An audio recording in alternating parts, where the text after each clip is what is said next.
था तो वहीं पकड़ लूँगा पंडित जी को। जब पंडित जी जा रहे थे, उनको प्रेशर लग रहा था, वो आया एकदम से पैर में पड़ गया। अब बोल रहे ये कोई समय था वो दीक्षा देने का? अरे नहीं पंडित जी, मुझे लोग आने आप दे दो। और वो पंडित जी को तो बेचारे की हालत खराब हो रही है, उनको तो मतलब मल मूत्र का प्रेशर हो रहा है। उन्होंने क्या बोला, धत का भोजन, ऐसे बोले उन्होंने सोचा वो बहुत अच्छा मंत्र दिया। तो बेचारा सीधा साधा आकर के माला में धत का भोजन करने पर लगा है। लोग हंस रहे हैं कि कैसा मूर्ख व्यक्ति है। घर में बच्चों को भी कुछ ऐसे कुछ शब्द बोल देते हैं।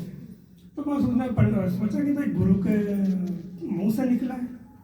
तो यहाँ पर क्या कि विश्वास की बात है कि विश्वास अगर दृढ़ हो, देखिए मंत्रों में शक्ति नहीं, शक्ति क्या है हमारे विश्वास में। अगर विश्वास नहीं होगा तो कोई भी मंत्र हमारा काम नहीं करेगा। तो वो दिन प्रतिदिन पंडित जी तो वहाँ से चले गए, लोग उसकी हंसी बात, वो माला लेकर के गली में इधर उधर अपना हल जोता था, धत का भोजन करने पर लगा हुआ। तो भगवान अपने धाम में बैठे लीला देखते, बोले चलो लक्ष्मी जी से चलो अपने भक्त के यहाँ चलते हैं, हमारा बड़ा तो विचित्र भक्त है। तो वो क्या है कि अपने कमरे में बैठ करके अपना जप कर रहा था, क्योंकि उसने गेट बंद नहीं किया था। उसने कि भाई कोई लोग आएंगे घर के लोग तो मुझे परेशान ना करें, मैं अगर गेट बंद कर दूँ आसन से उठना पड़ेगा। दरवाज़ा खोला लक्ष्मी जी ने, तो अंदर गए तो अपना धत का भोजन गया, क्या करे धत का भोजन। तो लक्ष्मी जी बाहर आई, बोले प्रभु ये कैसा लगा? तो बोले मैंने एक बार पहले आरंभ में चोरी करी थी, तो जब मैंने गोपी को ऐसा बोला तो गोपी ने मेरे को नाम दिया था। मेरे कई नाम है, ऐसा नहीं कि मेरा जो शास्त्र नाम उसमें ही नाम होगा। जो भक्त प्रेम से बुला देगा वो मेरा नाम है।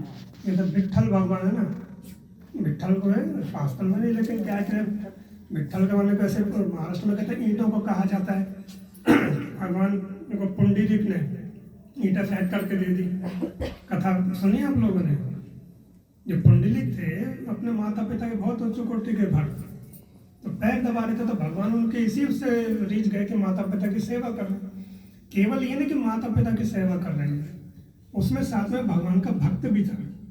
जैसे आप सत्यवान सावित्री की कथा पढ़ते हैं तो उसमें आता है ना कि सावित्री ने अपने पति के प्राण लिए, ब्रह्म में तो प्राण में बताया गया वो कृष्ण नाम से दीक्षित थी।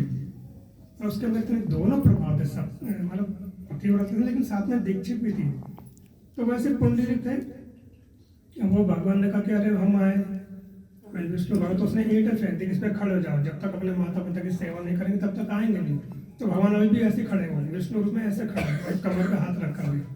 तो भगवान भक्तों के उससे अपना कुछ भी नाम रख लेते हैं। तो क्या हुआ कि जब इस तरह का हो गया तो भगवान ने सोचा कि भाई पहली बार चोरी करने में पहली बार में पकड़े गए, तो फिर भगवान ने अपने क्या बनाई, टोली बनाई, गोपाल चोर विद्या मंडल, मतलब ये भगवान ने नाम दिया गोपाल चोर। उनका महाविश्वविद्यालय ना यूनिवर्सिटी थी उनकी चोरों की। और वास्तव में भगवान क्या है कि एक ऋषि हुए हैं